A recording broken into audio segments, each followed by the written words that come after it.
Right. Okay. So he doesn't trust me. We, the NSA, don't want that. We need to address this issue so that the solution is one of our creation. Exactly. What in the hell? Oh my God. And not one that is imposed on us from the outside. So now we might just want to remember, why is it that the 9/11 Commission exists?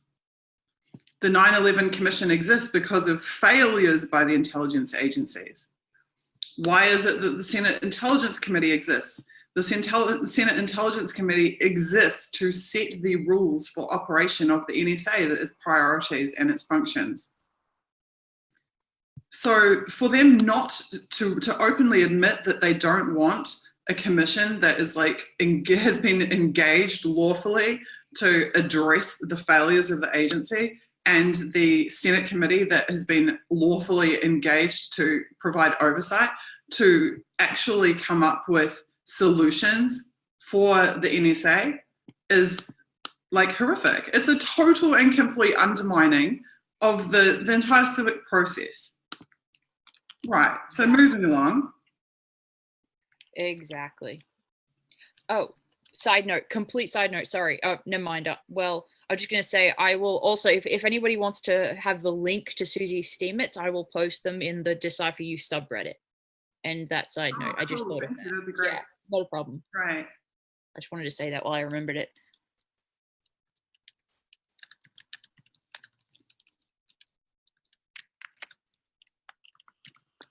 This as well, particularly since 9/11, the agency has been under pressure from the Congress, which it should be, under pressure from the overseers and from other community organizations to share more intelligence in order to help connect the dots. Some in the community believe our attitude is, we will tell you what you need. We must get this right. So again, the focus is on them. We have to move from a climate of need to know to one of need to share without compromising sources and methods. This is a complicated issue, et cetera. Where were we? Right, if we fail, someone else, whether it's Congress, Department of Defense, or Director of Central Intelligence, will fix it for us, and we will have to live with the consequences. So once again, they are completely resistant to any external forces or mandates, or anyone setting their mandates. I mean, he even uses the word external somewhere, doesn't he? From memory. First, and also, since when does working at the US Public Health Service get you into the NSA? It was a bit strange. Okay, now this is the next thing I wanted to talk about. The Legislative Affairs Office. We know from studying previous documents that the Legislative Affairs Office is the office within the NSA whose job it is to interface with the overseers, to interface with the Congress. These are the people who must be consulted internally within the NSA before any reporting is done to Congress. They funnel it all through this office. So this office has a total chokehold on what information the Senate Intelligence Committee receives, or the congressional overseers receive, and they handle all of those communications. So one of the things that we know is in the law and in the compliance rules is that there are a number of circumstances where the NSA is legally obliged to inform Congress if A, B, C, D, E, F, G thing has happened. But if you are in NSA, you're not allowed to inform Congress without going through this Legislative Affairs Office. So the Legislative Affairs Office, they're like the cleaners. They're the people whose job it is to whitewash, to manage, to micromanage any information that reaches the oversight committees, and then coming back in the other way as well. So the fact that this guy worked, I assume it's a guy, we don't actually know who it was because their name is redacted, that this person was a part of that office and has come out of that office and is 100% resistant to oversight, and is actually warning. I mean, this document has gone out to all of the NSA employees. So Sid Today is an internal NSA newsletter. So they are telling the entire workforce, we do not want the overseers setting our terms of engagement.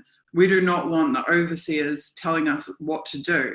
and they've come from this office that's responsible for interfacing with the congressional overseers. So, I mean, look, I had gained, utilized the experience I had gained. This job afforded me the opportunity to utilize the experience I had gained working on Capitol Hill to help the agency's senior leaders develop a successful strategy for dealing with the Congress. That was a particularly challenging time in my career. So this is the attitude of someone coming out of the Legislative Affairs Office, that the overseers should not be in charge of oversight, should not be setting the rules for the NSA. Absolutely insane. So I'm just quickly going to tweet that out because I think that's extremely significant. Absolutely. So Yeah, I'm tweeting right now. So they're acknowledging that these issues exist, but they are absolutely hell-bent on preventing the legislative bodies that are responsible for setting the rules, preventing them from doing so. And it's a member of their staff whose job it was to work with the oversight committees. Absolutely. That is the one advocating to the entire NSA staff that the oversight should not come from Congress.